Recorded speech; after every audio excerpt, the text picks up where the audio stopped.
Top of the morning, Broncos country. The Broncos move to 3-5, heading into the bye week with a big-time victory over the Jacksonville Jaguars. Some late Russell Wilson magic. Could the Broncos offense be finding its footing at the right time? We break down the game and much more. The Broncos' big-time win over the pond in London. You get that and much more in today's brand new Locked On Broncos. You are Locked On Broncos, your daily Denver Broncos podcast. Part of the Locked On Podcast Network. Your team every day.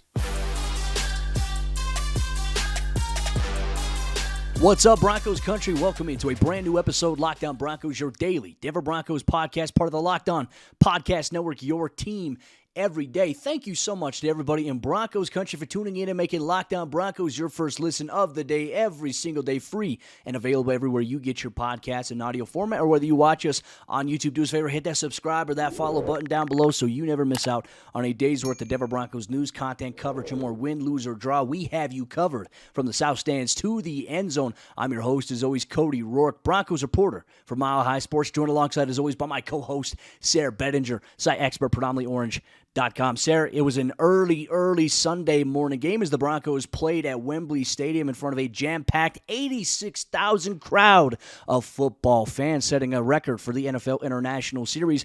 And you know what? They were treated to some late fourth-quarter heroics by Russell Wilson and the Broncos offense. It was a tale of two halves, and it was an up-and-down game overall. But you know what? The most important thing, the Broncos, they come away with a big-time, much-needed win on the road against the Jaguars as they head into the bye week now at 3-5. That's right, Cody. A huge win for the Broncos. I don't know what happened at halftime. Maybe a little halftime speech from Roy Kent or something like that, got the team back going where it needed to be going. But it was the offense show in the second half, right? And even at near the end of the first half as well. Like the first touchdown of the game, Cody, I was thinking to myself, man, the Broncos, first of all, scored a touchdown. Second of all, they converted a red zone opportunity. Third of all, they made an extra point. I mean, we were spoiled with that first touchdown of the game. It really felt like just an absolute showering of goodness. But man, to see this team respond the way that it did, and specifically Russell Wilson after a horrible start to the game, Cody, the first pass play of the game, it looked like he might have thrown an interception right away. Luckily, the ball hit the ground. Not so luckily, the next time the Broncos had the ball, he throws a pick right to Tyson Campbell, trying to get the ball to Courtland Sutton. And the Broncos offense just looked lethargic, as, they weren't waking up early over in London, obviously, or as at least watching the game as early as we were here in the States. But man, they looked like they had some, not just jet lag, they just looked like zombies out there to begin the game. But Russell Wilson came back in this game, Cody, made some huge plays, did some things that we've been calling for, right? That first touchdown drive, or one of the touchdown drives in the second half there, 98 yards, and Greg Dulcich being featured, including over the middle of the field. Cody, it was a great sight to see. It wasn't perfect by any means, but it was the rust that the Broncos needed in London to get the victory. I mean, you're spot on there. I mean, you couldn't have imagined a worse start possible for the Broncos offense on their first two possessions. And it almost felt like, okay, hey, more of the same. And then just the Broncos defense struggling with some rhythm, a couple of penalties. I didn't like the penalty called on K'Wan Williams for going below the waist of an offensive lineman. I thought he made a fantastic play to blow up a run play. Unfortunately, it was called against him. But, I mean, it's seemingly backs against the wall. And with those penalties, and, not a very good call, in my opinion, on Patrick Surtain. They called defensive holding, pass interference on him. They got the ball on the 2-yard line. Trevor Lawrence rolls out to his right, and quite possibly the game, or maybe even the season-saving play of the day for the Broncos. Justin Simmons telegraphed a Trevor Lawrence laser intercepted. The Broncos got momentum there, and that was after, for them trailing 10-0 at that point. So that was huge for them. But then you go back to that 98-yard drive that you had mentioned there. Tell you what, Greg Dulcich had 78 yards receiving on that drive alone, and then the Broncos would punch it in and make things very, very interesting.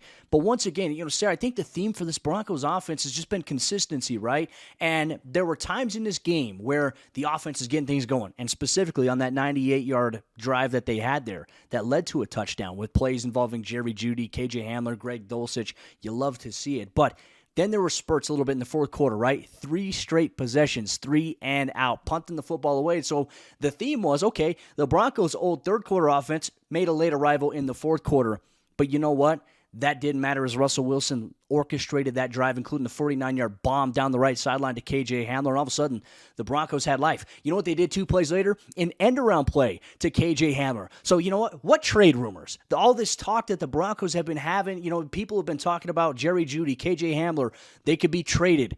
These 2 players stepped up big time for Russell Wilson here today, including a Jerry Jeudy jet motion rushing touchdown that Pat Shurmur is just like, oh, wow, what happened there? Crazy things to see, man. But you know what? This Broncos game had a little bit of everything overall in it. It did. And you know what? It's easy to put guys up there in the trade rumor mill and talk about getting draft picks in return when you're not seeing involvement from them on the field, right? And when you're not utilizing guys like KJ Hamler and Jerry Jeudy and Alberto Cuebanam and really anybody else, it's so much easier for the fans to sit there and say, well, yeah, I'd rather have, a draft pick next year that we don't currently have because we're not involving this guy in the offense. But then when you start to see the guys get involved in the offense, your mindset completely shifts and you're like, well, I mean, shoot, like why have they not been doing this all season long? And I even threw that out there on Twitter during the game, Cody, that we've seen a number of schemed touches for Montreal Washington this year, but not necessarily for KJ Hamler until, like you mentioned, in the late 4th quarter when the Broncos started heaving him the ball and started scheming him some deep shots as well as that end around play. So, it really, Cody, it was a sight to behold, right? I mean, not like a great offensive output. It's not like the Broncos went out there and hung 50 on the Jaguars, but by comparison to what we'd seen this year, I'd say safely you went from, okay, let's trade these guys and get what we can in return to, okay, let's now move forward to seeing how much more we can actually get them involved in the offense, because when they are getting the ball, plays are happening. Good things are happening. We've seen it with Jerry Jeudy, with KJ Hamler now, with Greg Dulcich. I mean, it almost makes me wonder, should they just throw Alberto back out there in the mix and start actually throwing him the ball and see what happens? Because, man, the Broncos are going to need their playmakers to be dynamic, because this offense, Cody, it's not necessarily there. It hasn't arrived by any means. But certainly when you're able to get your playmakers the ball in space, when you're able to scheme them touches, when you're able to get them, just get them open, I mean, good things are happening. So, shoot, I think that's where we're at with the Broncos playmakers right now. The trade rumors, hopefully they die down now. Hopefully the Broncos move forward, planning on KJ Hamler and Jerry Jeudy, who both have multiple years left on their rookie contracts. Keep those guys in the fold. Let them get chemistry with Russell Wilson. Agreed. I feel like you have to keep them, because when they're used the right way, they are proven commodities. And if you trade them away, you're essentially saying, hey, we're going to take the risk. Maybe this draft pick that we get for trading these guys will turn into something, but there's no guarantee of that. I think you'd rather build. And it seems like that's the foundation that George Paton wants, is to build the roster with the core guys that they have. And I think that these 2 guys can be involved as core players. There is one play I do want to mention, a kind of a sequence here for the Broncos. Right before the 2-minute warning, they had a 3rd and 5. Russell Wilson scrambled for a 10-yard run to pick up a first down to give Denver a first down inside the red zone at the 2-minute warning. And then once, after K'Wan Williams' big interception, we'll highlight him and the defense's performance here in just a little bit here. But the Broncos had a 4th and 1. And essentially, to win the game, Sayre, they needed to convert. Why kick the field goal when you can go for it and trust in your defense? Well, Nathaniel Hackett did just that. Russell Wilson quarterback sneak seals the game for the Denver Broncos. They improved to 3-5. Broncos country, let us know in the YouTube comment section, if you're watching on YouTube, what you thought of today's game with the Jacksonville Jaguars and the Denver Broncos. But coming up here in just a moment, we're going to talk about K'Wan Williams and some of George Paton's biggest free agency signings from this offseason, playing a big role in helping the Broncos get a victory here on Sunday over the pond against the Jaguars. But before we do that, this show is sponsored by BetterHelp Therapy Online. And unfortunately, life doesn't come with a user manual, so when it's not working for you, it's normal to feel stuck. Therapists are trained to help you figure out the cause of challenging emotions and learn productive coping skills, which makes therapy the closest thing to a guided tour of the complex engine called you. BetterHelp has connected over 3 million people with licensed therapists. It's convenient, secure, and accessible anywhere, 100% online. Myself personally, I've been using BetterHelp for the last 3.5 months to work on myself and some of the things I need in my day-to-day life. Life can get very stressful, and I realize I don't have all the answers or the solutions, but I've found some relief, and I've found some of these solutions with my therapist with BetterHelp as well. And everyone deserves to feel their best, BetterHelp makes it easier to get started. As the world's largest therapy service, they've matched millions of people with professionally licensed and vetted therapists available 100% online. All the benefits of in-person therapy, plus it's more convenient, more accessible, and more affordable. Just fill out a brief questionnaire to match with a therapist, and if things aren't clicking, you can easily switch to a new therapist anytime. It couldn't be simpler. No waiting rooms, no traffic, no endless searching for the right therapist. BetterHelp. Get unstuck with BetterHelp and learn more and save 10% off your first month at BetterHelp.com/LockedOn. That's better, HELP.com/LockedOn. The Broncos defense had their moments in this game in Sunday's action against the Jacksonville Jaguars, but they came up big late when they needed it the most. Thank you so much, Broncos Country, for tuning in and making Locked On Broncos your first listen of the day every single day, free and available everywhere you get your podcast in audio format or whether you watch on YouTube. Sayre, I tell you what, just looking at the Broncos defense game, we mentioned the Justin Simmons essentially season-saving interception early on in the game. Denver had various moments in this game where they came up big when they needed it the most, because if they would have gave up a couple of plays here or there, the game could have essentially been lost early on. But this is just another testament to Ejiro Evero making adjustments, the Broncos defense making adjustments, and coming up big when needed. Right, and the pass rush looked pretty good in this game, Cody, overall, despite the fact that the Broncos didn't have Randy Gregory out there. They didn't have Baron Browning out there. They're rotating in guys like Jonathan Kongbo, getting him reps. So really the pass rush was still there. And Ejiro Evero continues to make good on his promise, doesn't he? If 4's not getting the job done, he'll send 5. If 5 doesn't get the job done, he'll send 6, and so on and so forth. And that's what we're seeing from the Broncos in the pass rush department. That's helping the secondary, in my opinion, Cody. You're rushing the process of the quarterback. And Trevor Lawrence, I mean, the dude barely threw for 100 yards in this game. Part of that had to do with the success of Travis Etienne, but at the same time, a lot of that had to do with a number of players in the Broncos secondary, right? Specifically, one guy that I think deserves a huge shout out, the guy the Broncos signed over Bryce Callahan that nobody could believe a few months ago.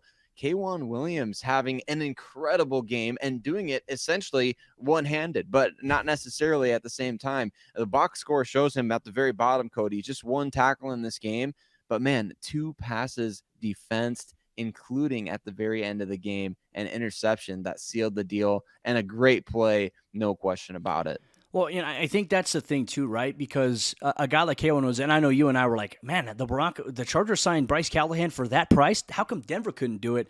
And I tell you what, I've been completely blown away by K'Waun Williams' effort against the run and also in the pass. I mean, it seems like every single week he's having these huge, big-time plays, right? He might be the most underrated signing of the Broncos free agency class. He's not getting talked about enough. I know we'll highlight that, but I also think it's a great time because, through the frustration when Denver was at 2-5, right?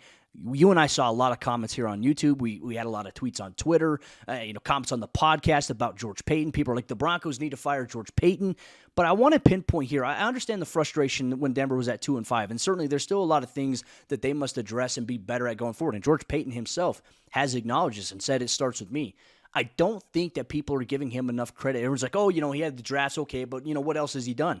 His free agency signings have been really good. DJ Jones, Alex Singleton, K'Waun Williams. These 3 core guys here that he has signed have had a massive, in all caps, impact on this Broncos defense, and they contributed at a high level once again on Sunday. So I think it kind of puts things into perspective a little bit that, I trust what George Paton can do in free agency, Sayre. We've seen him make some gambles, and they've paid off. But you know what? It has paid off in a big way because the Broncos, they're thriving off of these signings here. And let's go up and down the line, right? Literally on offense as well. Billy Turner has come in and I think really stabilized the right tackle position. Obviously, Graham Glasgow, an underrated move to bring him back for depth. The Broncos could have easily justified moving on from his contract, but they got him to agree to a restructure. And what happens in this game? Well, the war on attrition continues in the offensive line, and he steps in at the center position, proving his value in terms of that depth. And like you mentioned, defensively, you could look at a number of different guys that are really stepping up big time.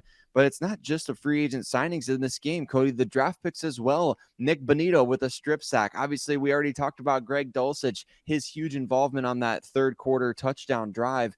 these acquisitions that are being made. Like we're not being able to see the forest through the trees because the team is losing on a weekly basis until this point, obviously getting the win in London here. But when the team is winning, it allows you to see the forest through the trees to say, okay, these guys have been playing well. The results just haven't quite been there in terms of the win-loss record. The Broncos are in one possession games every single week, and we finally saw. And look at also Josie Jewell, right? George Paton re-signed him to a 2-year deal. He didn't draft Josie, but who made some of the biggest plays in this game defensively? Josie Jewell. I mean, he busted up that tight end screen. That man, he ran through 2 offensive linemen to make a play. Certainly, George Paton deserves a lot of credit. I know that a lot of fans wanted to fire him over the last week because you signed Russell Wilson a $245 million deal without seeing him play a game, and you made this trade and you lost us our draft picks, and now we're embarrassed. And it's like, well, you know what?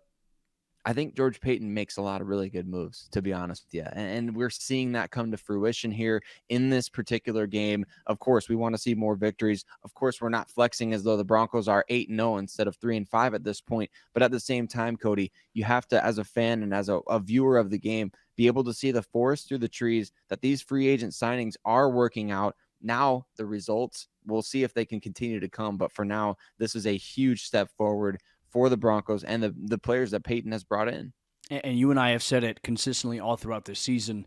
The struggles with this team have really been on the offense. That's where the singular blame has been. The offense, you can mention play calling as well. I know we'll talk about that. But it's like, this is a good Broncos football team. They have all the players necessary to make moves. Granted, they've been dealing with injuries to certain units, especially on special teams. I mean, just decimated by injuries there at that. You have a lot of new guys filling in. But they're also playing at a high level on the defensive side of the ball. One of the NFL's top-ranked defenses. Still a lot of things to clean up with this Broncos football team all across the board in all 3 facets, including coaching. And we'll dive into that coming up here in just a moment, because the Broncos win, it wasn't perfect, and the team isn't perfect right now as they head into the bye week at 3-5, but there are some storylines that could impact this team coming out of the bye. We take a look at that and much more coming up here in just a moment. But before we do that, let me tell you about Blue Nile. And whether you're looking to pop the question, or you have a milestone to celebrate, or you want to let your love sparkle, Blue Nile can help you make your celebrations even more memorable. As the original online jeweler, Blue Nile offers the largest selection of independently graded diamonds and pieces priced significantly below traditional retailers. Blue Nile has helped millions of couples create their perfect engagement ring, and their easy online tools let you choose the diamond shape, size, and clarity, as well as the setting style. And Blue Nile's bench jewelers will then help you handcraft her perfect, one-of-a-kind engagement ring. Looking for a piece of fine jewelry to commemorate a special milestone, but still having trouble choosing? Blue Nile has jewelry experts on hand 24/7, available via phone or chat to help you find the most memorable gift at every budget. Shop stress-free with Blue Nile's 100% satisfaction guarantee, and all Blue Nile orders are insured and shipped for free in discreet packaging. They also offer overnight shipping if you're in a rush. Make your moment sparkle with Blue Nile. Go to BlueNile.com and use code LOCKEDON to save $50 on your purchase of $500 or more. That's BLUENILE.com. Code LOCKEDON to save $50 on your purchase of $500 or more. BlueNile.com. Code LOCKEDON. As the Broncos headed to the bye week at 3-5 with some much-needed momentum from a much-needed win over the Jacksonville Jaguars over the seas in London, there's a lot of questions that present itself for this team going forward. What will they do? Thank you so much, Broncos Country, for tuning in and making Locked On Broncos your first listen of the day every single day, free and available everywhere you get your podcast in audio format, or whether you're watching us on your TV, on your phone, or on your computer on YouTube. Do us a favor, hit that subscribe or that follow button so you never miss out on a day's worth of Denver Broncos news, content, coverage, and more. All right, Sayre, state of the Broncos here going into the bye week, sitting at 3-5. It's better than sitting at the bye week at 2-6 and another loss, right? Because Denver, they went through a little bit of a slide here in the first half, and I think we can all acknowledge, we all know, this Broncos second half schedule, it is brutal. You play the Chiefs twice, you play the Chargers once, you play the Raiders once, you play the Arizona Cardinals, you play the Los Angeles Rams, you're on the road to the Carolina Panthers, the Tennessee Titans. I mean, it doesn't get easier for this Broncos team going forward, but you know what? We saw some things in Sunday's game with the offense, and I'm not sure where it's necessarily pinpointed, right? Russell Wilson looked fine with the hamstring stuff. It didn't look like it bothered him at all. We saw him step up and maneuver out of the pocket, but there were also some times where we saw him struggle to see certain things. So is that much of a play calling issue, or is it a Russell Wilson issue collectively? I mean, this is a huge question. Yeah, I think that there was one play in particular that you and I were texting about during the game where KJ Hamler kind of came free right across the middle of the field.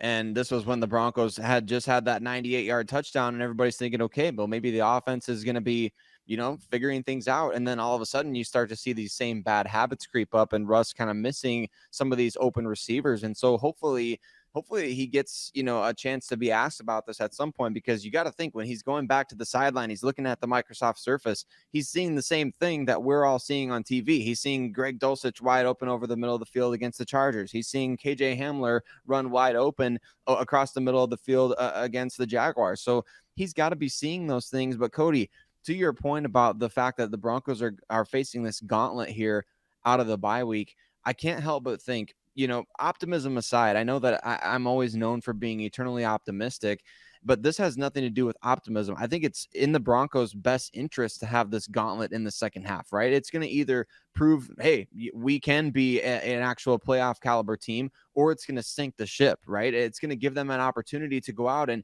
get a win against the Titans, get a win against the Ravens, go beat the Chargers, go beat the Chiefs, go do those things, prove that you can actually do that stuff. Because if they had been 5-3 even at this point in the season, right, you go into the second half kind of feeling almost like, from a fan's perspective, saying, okay, well, the Broncos, they could lose a game here and still not be hurt. No, you can't lose any games now. You can't lose not saying you have to run the table, but you can't really lose any of those big games. You have to be able to beat those teams to even get into the playoffs. So puts the ball in the Broncos' court. Of course, you would rather not be in that situation. You'd rather have the cushion like the Giants have, or like other teams have that we didn't expect.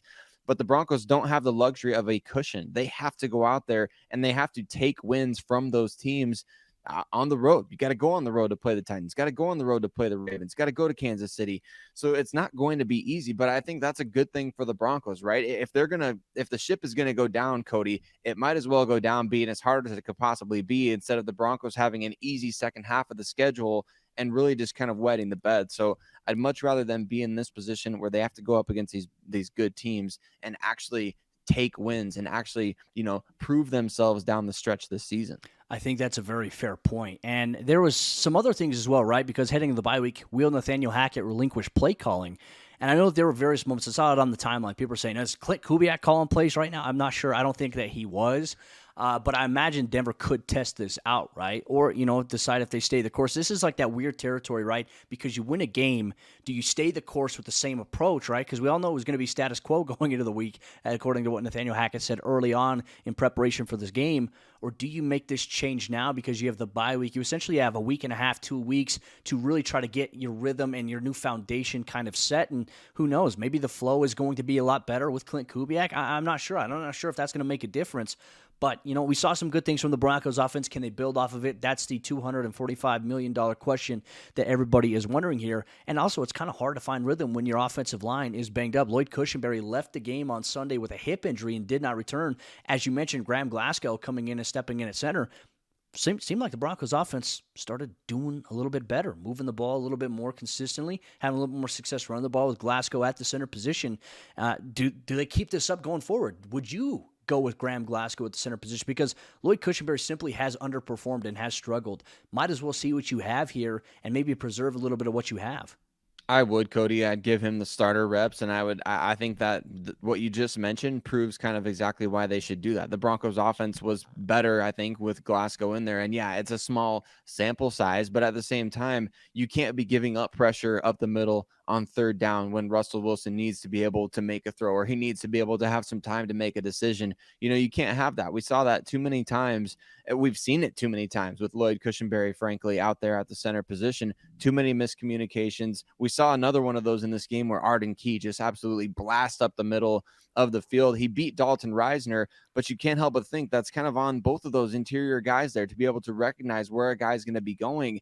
So I think definitely it's tough for Cushenberry. I mean, you would have loved to have seen him work out as the team's long-term starting center. That's what everybody thought they had gotten back in 2020, but I just don't know that that's going to be the case. I think right now Glasgow is the safer option as the veteran. We'll kind of see how he will do against a very tough Titans front if he does end up getting a start in a couple of weeks here. But man, it's shaping up right now to where you could be making some mid-season adjustments on your offensive line that turn out to be for the best over the course of the long haul. Broncos country, how are you feeling with the Broncos' big-time victory, much-needed victory on Sunday against the Jacksonville Jaguars, going to 3-5 into the bye week? What are some improvements? What are some things that you would like to see implemented after the bye week for this Broncos football team? That is our post-game question of the day. Make sure you drop your comments if you're watching on YouTube down below. Make sure you hit that like button as well if you are watching on YouTube, and make sure you hit that subscribe or that follow button on your favorite audio podcasting platform so you never miss out on a day's worth of Broncos news, content, coverage, and more. That'll wrap up today's post-game report here